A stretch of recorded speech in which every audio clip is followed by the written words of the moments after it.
The whole gospel is nauwe sa Ephpheta. It's an Aramaic word. You know the gospel, a few words uttered by Jesus. Jesus was speaking Aramaic. A few words were never translated because they're too beautiful. One of these is Ephpheta.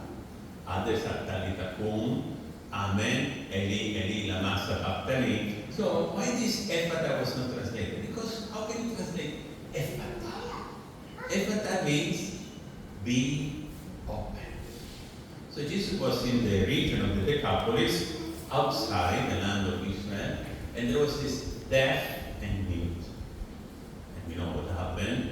First he put his finger in here, then the distal line, but he touched the tongue, and then he groaned up, like he looked up to heaven, and he shouted, Ephpheta, be open. And in that moment, the sense of hearing, the sense of speech, they were open.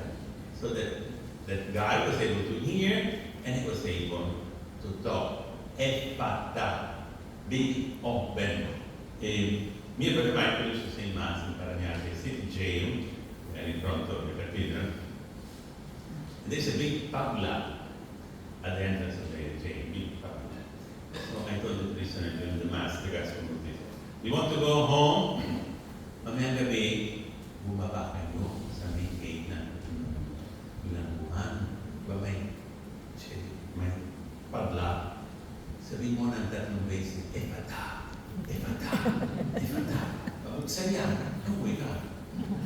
So, next Sunday, Father, how many times ang beses ulit namin, Ephpheta, Ephpheta, Ephpheta, walang nangyari. So, syempre, walang nangyari kasi ang padlock na ito, made in China, hindi marunong mag-Aramaic. Now, this Ephpheta gospel has a physical and a spiritual meaning. The physical means that Jesus really wants us to open our ear and our mouth. So there are a lot of people working for the hearing impaired. I know personally this congregation Blessed Walandi, they have a school in BF Homes, and they have another school in Cebu. They really work hard to teach the deaf and mute. Sometimes they're just deaf, but since they cannot hear, they become mute as well. They teach these children how to talk, how to interact with one another, and how to live in society almost in a normal way. But the biggest one is in Cebu, in Manila. When I was there, the rector was Father Sabino, or imagine every Sunday, a gym as big as our gym, full of deaf and mute. Full of deaf and mute. From the whole of Cebu and nearby town, over now, titipon-tipo sa mission for the deaf. Kahit puno ang gym, tahimik. Nobody was talking. Siyempre, they were mute. But there was a lot of movement of here because we were talking. Tapos, I was celebrating. He said, Father, kailan tayo magsimula ang misa? Hindi mo napansin, nagsimula na. Nagsimula na because it's all silent. And I was so surprised, there was also a choir. Ang choir ng mga bibi at dingin. They were not singing with their mouth, with their hand. Kasi Paolo sa Diyos. Tapos, may gitara. Ang gitara, walang strings. Ito na kailangan ko siya.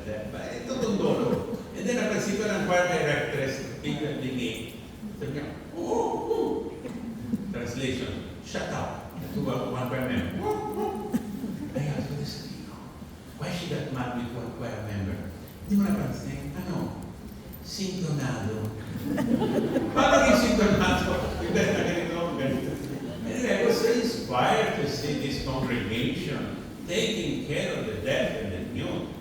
So whatever we do for the deaf and the mute is really blessed by God. So if you don't know where to give donation anymore, please consider the mission for the deaf in BF Home. Just Google it and you will find it. Secondly, there's a spiritual meaning. Those who are not yet baptized, or those who are baptized and in the state of mortal sin, they become deaf and mute. Deaf to the word of God, mute to preaching. Did you notice that? When we live in sin, we don't like to hear anymore the word of God. And we find a lot of excuses not to attend the Sunday Mass, because of the Sunday Mass we hear the word of God and we don't want the word of God to judge us. So I can't go to Mass today because traffic, pasta, my typhoon, whatever. So those who are away from God, they don't want to listen to the word of God, to the commandments of God. And of course, they don't want to talk about God. They don't want to preach because they feel embarrassed. So this spirituality, tribulation is confused. We need to be in the grace of God. We need to go to confession, to be always in the grace of our Lord. Because the moment we are in the grace of God, our ears are open. We want to listen. Our tongue is loose. We want to preach. So this is the beautiful gospel of today, which goes to just one word. Ephpheta, be opened. Laudetur